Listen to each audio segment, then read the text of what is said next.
Messi 2026 বিশ্বকাপ খেলবেন, অবধারিতভাবেই খেলবেন। আমি আর্জেন্টাইন ফ্যানদেরকে খুব কাছ থেকে দেখেছি, যে পরিমাণ ব্যথা বেদনার ভেতর দিয়ে আর্জেন্টিনা সমর্থকেরা গেছেন। 86-তে ম্যারাডোনাকে ওয়ার্ল্ড কাপ জিতে দেখেছে, আবার অনেকে আছে 86-তে ওয়ার্ল্ড কাপ জিতেছে আর্জেন্টিনা, ম্যারাডোনা সেটা বাবার কাছ থেকে শুনে আর্জেন্টিনা করেছে। আমি আর্জেন্টাইন ফ্যানদেরকে খুব কাছ থেকে দেখেছি, এবং যে পরিমাণ ব্যথা বেদনার ভেতর দিয়ে আর্জেন্টিনা সমর্থকেরা গেছেন, একটার পর একটা হার্ট ব্রেক।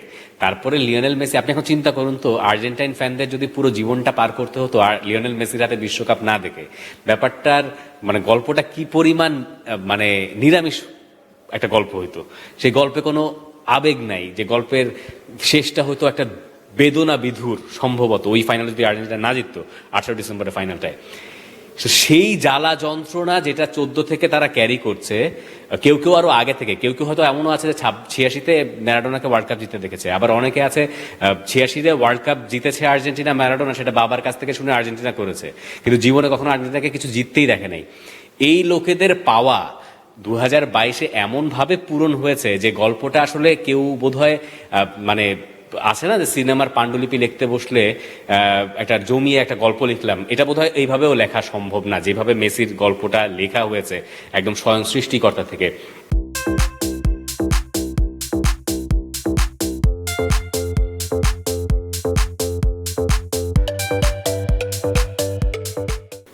সেই হিসাব থেকে আপনি যদি বলেন আর্জেন্টিনার সমর্থকদের এই পাওনাটা যাদের প্রাপ্য ছিল, এটা আমার মনে হয় একটা ব্রাজিল সমর্থক যিনি, তিনিও খুশি হয়েছেন তার আর্জেন্টাইন বন্ধুর এই রকম প্রাপ্তি দেখে, এবং আরেকটা ভিনদেশি লোকের এই প্রাপ্তিতে যে এত আনন্দে ভেসে যাওয়া যায়, এইরকম গর্বিত হওয়া যায়, জীবনটাকে কারো কারো বোধহয় পরিপূর্ণ মনে হয়।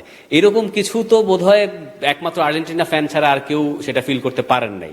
এখন ব্রাজিল একটা বাজে সময়ের ভেতর দিয়ে যাচ্ছে, ব্রাজিল আবার যেদিন বিশ্বকাপ জিতবে তখন আবার এরকম ভাবে সোনায় মুড়িয়ে একটা মুহূর্তের জন্ম হয়তো হবে। এইটাই আলটিমেটলি একটা স্পোর্টসের বা যে কোনো খেলার আনন্দ। এই আনন্দ আর এই বেদনার সঙ্গী করেই আসলে দিন শেষে স্পোর্টস আর স্পোর্টস জার্নালিস্টদের কাজ আমার মনে হয়।